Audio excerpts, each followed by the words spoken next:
नमस्कार दोस्तों। आज दिन भर की बड़ी खबरों में आपका स्वागत है। आज इस बुलेटिन में हम बात करेंगे देश दुनिया की तमाम टॉप हेडलाइन की। पीएम नरेंद्र मोदी के इंस्टाग्राम पर 100 मिलियन यानी 10 करोड़ फॉलोअर्स हो गए हैं। इस प्लेटफॉर्म पर यह उपलब्धि हासिल करने वाले वे दुनिया के पहले लीडर और पॉलिटिशियन बन गए हैं। ट्रंप 43.2 मिलियन फॉलोअर्स के साथ दूसरे नंबर पर हैं। दुनिया के 5 बड़े लीडर्स के कुल फॉलोअर्स की संख्या मोदी के अकेले फॉलोअर्स की संख्या से कम है। पाकिस्तान बॉर्डर के पास राजस्थान के पोखरण फील्ड फायरिंग रेंज में भारतीय वायुसेना का सबसे बड़ा युद्धाभ्यास वायु शक्ति 2026 आज होगा। युद्धाभ्यास में सशस्त्र बलों की सर्वोच्च कमांडर द्रौपदी मुर्मू भी मौजूद रहेंगी। वे 2 दिवसीय जैसलमेर दौरे पर हैं। तय शेड्यूल के अनुसार राष्ट्रपति 27 फरवरी को कॉम्बैट हेलीकॉप्टर LCH प्रचंड में उड़ान भरेंगी। नेता विपक्ष और कांग्रेस सांसद राहुल गांधी ने गुरुवार को यूथ कांग्रेस मेंबर्स के खिलाफ एक्शन पर राहुल ने पीएम मोदी की आलोचना की। उन्होंने कहा कि पीएम मोदी की सरकार और नॉर्थ कोरिया के तानाशाही शासन एक जैसा है। ये इंडिया है, नॉर्थ कोरिया नहीं। सुप्रीम कोर्ट ने गुरुवार को न्यायपालिका में भ्रष्टाचार चैप्टर वाली NCERT के 8वीं क्लास की सोशल साइंस की किताब बैन कर दी है। चीफ जस्टिस सूर्यकांत ने किताब छापने और बिक्री पर रोक लगाने का आदेश दिया। साथ ही कहा कि जो किताबें छप चुकी हैं उसे जब्त कीजिए और डिजिटल कॉपियों को भी हटाइए। केंद्रीय शिक्षा मंत्री धर्मेंद्र प्रधान बोले, जो हुआ उसका अफसोस, संबंधित लोगों पर एक्शन लेंगे। दिल्ली के न्यू फ्रेंड्स कॉलोनी में एक नौकरानी ने अपने मालिक के घर पर फर्जी ED रेड कराई। मामला 11 फरवरी का है। 25 फरवरी को पुलिस ने रेखा देवी नाम की नौकरानी और उसकी भाभी पूजा राजपूत को पूरी साजिश रचने के आरोप में गिरफ्तार किया है। 3 लोग ED अफसर बनकर गए, लाखों कैश, लग्जरी घड़ियां गहने लेकर भाग थे। अजित पवार की पत्नी सुनेत्रा ने 31 जनवरी को महाराष्ट्र की पहली महिला डिप्टी CM के तौर पर पद की शपथ ली थी। उसी दिन में NCP विधायक दल और विधान परिषद सदस्यों की विधान भवन में बैठक बुलाई गई थी, जिसमें सुनेत्रा को पार्टी नेता चुना गया था।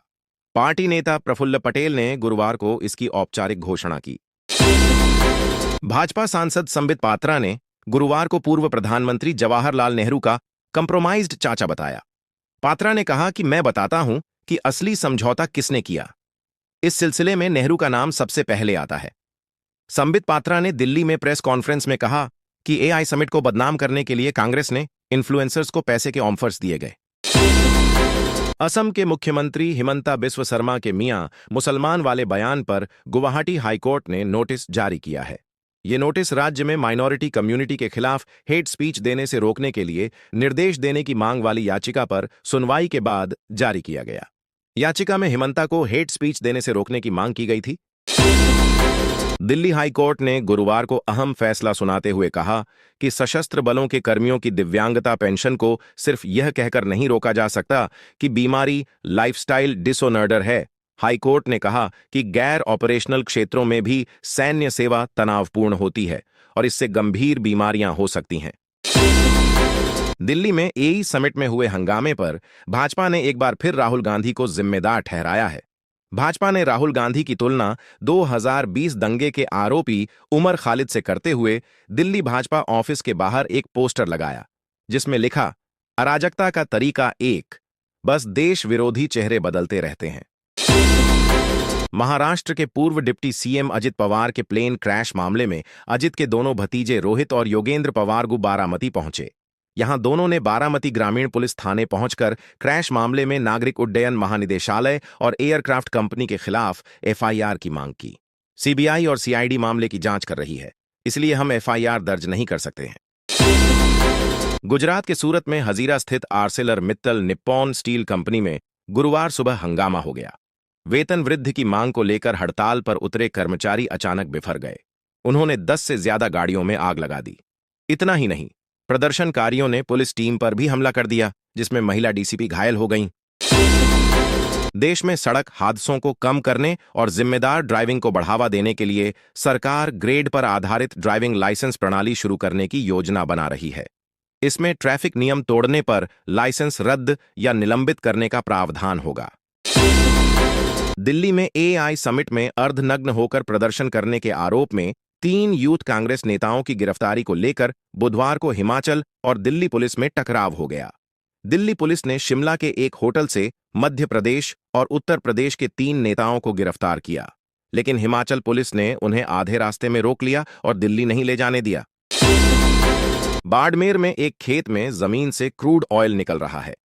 पिछले 4 दिन से निकल रहे क्रूड ऑयल को एक गड्ढे में भरा जा रहा है, जिससे अब तक 55 से ज्यादा टैंकर भरे जा चुके हैं।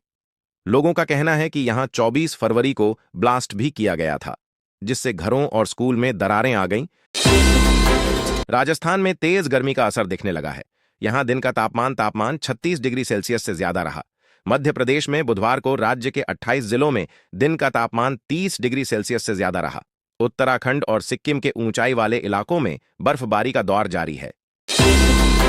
नागरिक उड्डयन महानिदेशालय ने गुरुवार को हवाई यात्रा के टिकट रिफंड और कैंसिल करने से जुड़े नियमों में बदलाव किया है। नए नियमों के मुताबिक अब टिकट बुक करने के 48 घंटे के भीतर कैंसिल या बदलाव करने पर एक्स्ट्रा चार्ज नहीं लगेगा, यानी टिकट का पूरा अमाउंट रिफंड किया जाएगा। हरियाणा विधानसभा में बुधवार को HCS अधिकारी गायत्री हुड्डा का नाम गूंजा। नेता प्रतिपक्ष एवं पूर्व CM भूपेंद्र हुड्डा को घेरने के लिए मंत्री कृष्ण बेदी ने गायत्री को उनके भतीजे की बेटी बताया है। कांग्रेस राज में भर्ती हुए HCS अफसरों की लिस्ट पढ़कर सुनाई। कहा, गायत्री राजेंद्र हुड्डा की बेटी हैं, जो पूर्व CM के भतीजे हैं। गुजरात में सूरत जिले में रात गोरक्षकों और पुलिस पर भीड़ ने हमला कर दिया। करीब 50 लोगों की भीड़ ने एक गोरक्षक का सिर फोड़ दिया और एक पुलिसकर्मी के हाथ पैर तोड़ दिए। पुलिस ने गांव घेर कर 22 को पकड़ा। गोरक्षकों के सिर पर 15 से 20 टांके लगे। बैंक की शिकायत मिलने के बाद CBI ने गुरुवार को अनिल अंबानी के घर और रिलायंस कम्युनिकेशन के दफ्तरों पर छापेमारी की, जहां से लोन ट्रांजैक्शन से जुड़े कई अहम दस्तावेज बरामद किए गए हैं। इससे पहले अनिल अंबानी आज एक अन्य मामले में ED के सामने पेश हुए। जांच एजेंसी ने उनसे करीब 9 घंटे पूछताछ की। वह कल फिर पेश होंगे। व्हाट्सएप 1 मार्च से सिम कार्ड के बिना नहीं चलेगा। केंद्र सरकार ने गुरुवार को साफ कर दिया है कि सिम बाइंडिंग के नियमों को लागू करने की 28 फरवरी की डेडलाइन नहीं बढ़ाई जाएगी। सरकार ने डेडलाइन बढ़ाने से मना किया। कंप्यूटर पर हर 6 घंटे में लॉग आउट होगा। 10 ग्राम 24 कैरेट सोने का भाव 986 रुपए गिरकर 1,98,022 रुपए पर आ गया है। इससे पहले यह 1,59,008 रुपए पर था। वहीं 1 किलो चांदी की कीमत आज 4,750 रुपए गिरकर 2,60,667 रुपए पर आ गई है। कल इसकी कीमत 2,65,417 रुपए किलो थी। इजराइल में भारतीय UPI चलेगा। मोदी नेतन्याहू की बैठक में समझौता। मोदी बोले, जल्द फ्री ट्रेड एग्रीमेंट करेंगे। इजराइल आना मेरे लिए गर्व की बात।